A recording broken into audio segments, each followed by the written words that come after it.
Start menu mat. Bismillahirrahmanirrahim. Assalamualaikum warahmatullahi wabarakatuh. Perkenalkan, nama saya Muhammad Lutfi Syair. Di sini saya akan memaparkan materi tentang pengertian guru. Secara tradisional, guru adalah seorang yang berdiri di depan kelas untuk menyampaikan ilmu pengetahuan.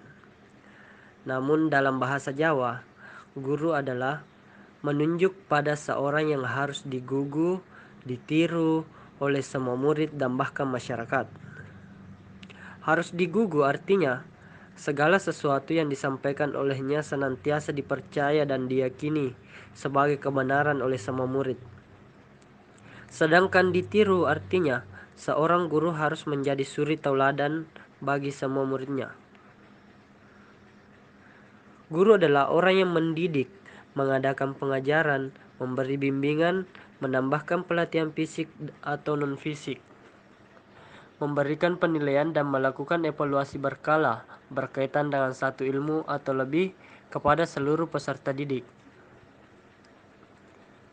Selain itu, beberapa pengertian dari guru, baik itu menurut para ahli maupun perundang-undangan, diantaranya seperti guru adalah tenaga pendidik profesional di bidangnya yang memiliki tugas utama dalam mendidik, mengajar, membimbing, memberi arahan, memberi pelatihan, memberi penilaian, dan mengadakan evaluasi kepada peserta didik yang menempuh pendidikannya sejak usia dini melalui jalur formal pemerintahan berupa sekolah dasar hingga sekolah menengah menurut Undang-Undang Nomor 14 Tahun 2005.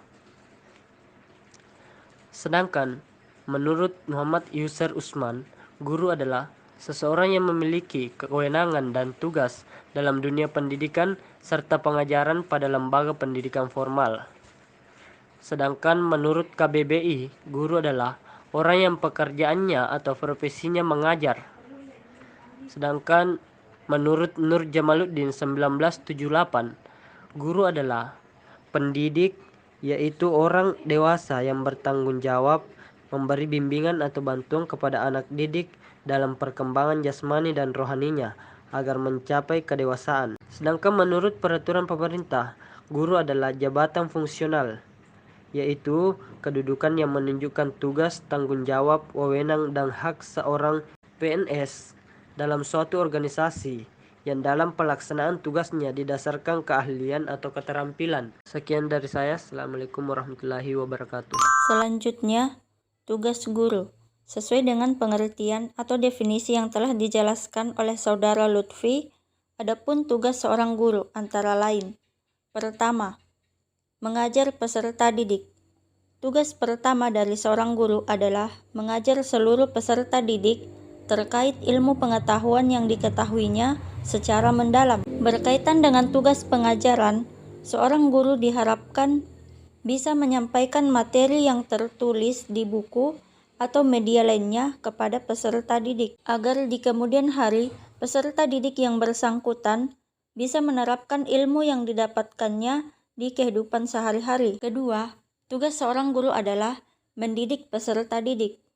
Setiap peserta didik memiliki karakter masing-masing yang terkadang membantu jalannya proses belajar mengajar atau sebaliknya.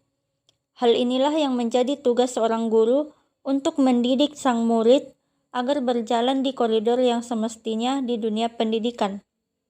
Seorang guru wajib memberikan teladan kepada murid untuk mengubah tingkah laku dan karakter agar menjadi lebih baik. Nantinya, dampak positif yang timbul adalah pola pergaulan dari sang peserta didik sendiri yang dapat membedakan mana yang baik dan mana buruk untuk dirinya. 3. Memberi bimbingan dan pengarahan pada peserta didik. Tugas seorang guru yang lainnya adalah memberikan bimbingan dan arahan kepada peserta didik. Bimbingan dan arahan ini diharapkan mengembangkan kemampuan motorik maupun kemampuan lain yang dimiliki seorang anak didik. Bimbingan dan arahan ini bisa dilakukan dalam beragam bentuk, diantaranya memberikan tugas kepada anak didik dengan terlebih dahulu menekankan apa yang harus dikerjakan, memberikan pembenaran atau revisi apabila anak didik melakukan kesalahan pada tugas yang diberikan. Tugas guru yang keempat adalah melatih peserta didik. Memberikan pelatihan kepada peserta didik memiliki fungsi yang hampir sama seperti pada saat seorang guru memberikan bimbingan dan pengarahan. Pelatihan dalam dunia pendidikan dapat dilakukan dalam 3 hal. Pertama, memberikan pekerjaan rumah yang membantu meningkatkan kreativitas anak, seperti membuat prakarya seni gambar atau seni rupa. Kedua, menerapkan diskusi kelompok dalam membahas sebuah masalah berkaitan dengan ilmu pengetahuan yang diberikan, untuk melatih keterampilan berbicara dan mengemukakan sebuah pendapat. Yang ketiga, memberikan pelatihan kecakapan atau pelatihan dasar berkaitan dengan ketertarikan atau bakat anak didik, seperti pelatihan menjahit, pelatihan bahasa, pelatihan mekanik, pelatihan kelistrikan, dan beragam pelatihan lain yang mampu mengembangkan bakat alami yang dimiliki. Kelima, tugas seorang guru yaitu memberikan penilaian. Seorang guru memiliki kewajiban memberikan penilaian kepada anak didik, secara langsung maupun tidak langsung, untuk membantu sang anak didik memahami kesalahan dan kekurangan yang dimiliki, untuk kemudian merubahnya menuju ke arah yang lebih positif. 6. Memberi evaluasi. Evaluasi di bidang pendidikan tidak sama dengan pemberian nilai. Evaluasi juga bisa berkaitan dengan sang guru sendiri, mengingat evaluasi ini akan memberikan pandangan seberapa berhasil seorang guru dalam memberikan pendidikan kepada anak didiknya. Evaluasi memiliki arti luas, di mana evaluasi bisa dilakukan secara tertulis maupun tidak tertulis.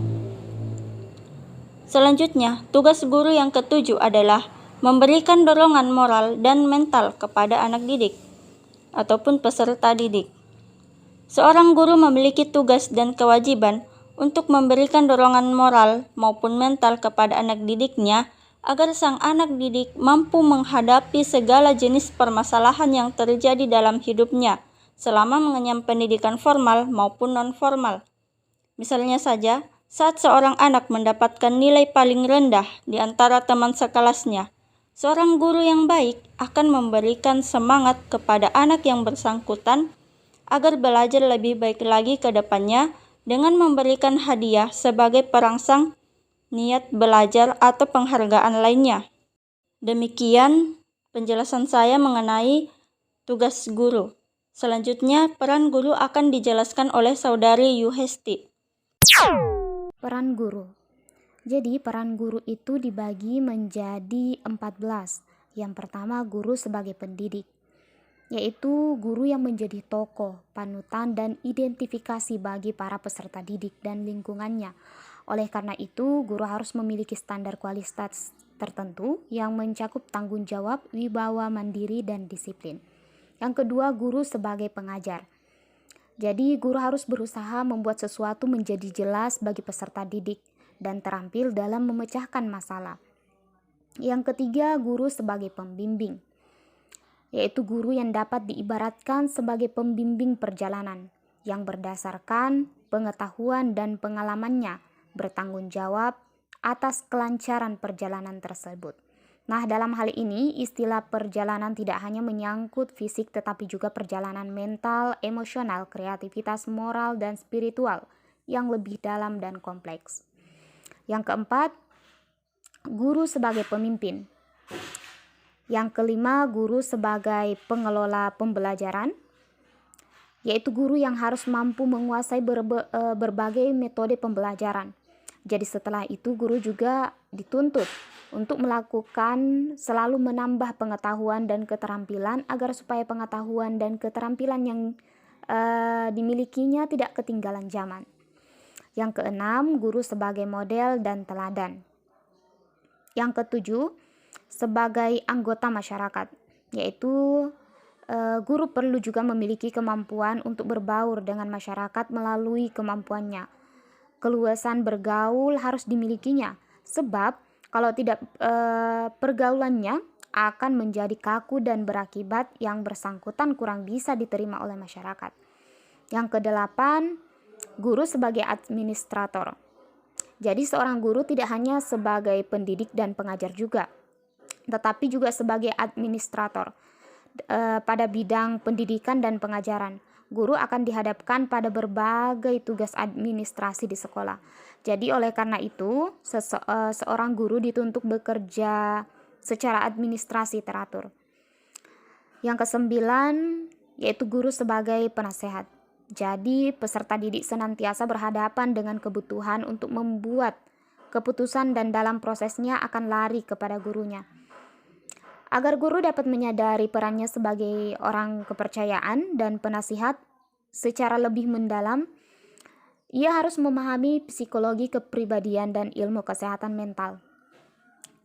Yang ke-10, guru sebagai pembaharu atau bisa juga disebut sebagai inovator. Yang ke-11, guru sebagai pendorong kreativitas. Jadi kreativitas itu merupakan hal yang sangat penting dalam pembelajaran. Dan guru juga dituntut untuk mendemonstrasikan dan menunjukkan proses kreativitas tersebut. Jadi kreativitas itu merupakan sesuatu yang bersifat universal dan merupakan ciri aspek dunia kehidupan di sekitar kita. Kreativitas itu ditandai oleh adanya kegiatan menciptakan sesuatu yang sebelumnya tidak ada dan tidak dilakukan oleh seseorang, atau adanya misalnya kayak kecenderungan untuk menciptakan sesuatu seperti itu. Yang kedua, guru sebagai emansipator. Jadi dengan kecerdikannya, guru mampu memahami potensi peserta didik, menghormati setiap insan. Guru telah melaksanakan peran sebagai emansipator ketika peserta didik yang dicampakkan secara moral dan mengalami berbagai kesulitan dibangkitkan kembali menjadi pribadi yang percaya diri. Yang ke-13, guru sebagai evaluator. Jadi evaluasi atau penilaian merupakan aspek pembelajaran yang paling kompleks karena melibatkan banyak latar belakang dan berhubungan, serta variabel lain yang mempunyai arti apabila berhubungan dengan konteks yang hampir tidak mungkin dapat dipisahkan dengan setiap segi penilaian. Jadi selanjutnya yaitu guru sebagai kulminator. Jadi guru itu adalah orang yang mengarahkan proses belajar secara bertahap dari awal hingga akhir. Dengan rancangannya, peserta didik akan melewati tahap kulminasi, yaitu suatu tahap yang memungkinkan setiap peserta didik bisa mengetahui kemajuan belajarnya. Jadi guru sejati itu adalah seorang pribadi yang harus serba bisa dan serba tahu, serta mampu mentransferkan kebiasaan dan pengetahuan pada muridnya dengan cara yang sesuai dengan perkembangan dan potensi peserta didik. Jadi teman-temanku sekalian, begitu banyaknya peran yang harus diemban oleh seorang guru. Peran yang begitu berat dipikul di pundak guru hendaknya tidak menjadikan calon guru mundur dari tugas mulia tersebut. Peran-peran tersebut harus menjadi tantangan dan motivasi bagi calon guru. Dia harus menyadari bahwa di masyarakat harus ada yang menjalani peran guru. Bila tidak, maka suatu masyarakat tidak akan terbangun dengan utuh, penuh ketimpangan, dan akhirnya masyarakat tersebut bergerak menuju kehancuran. Terima kasih.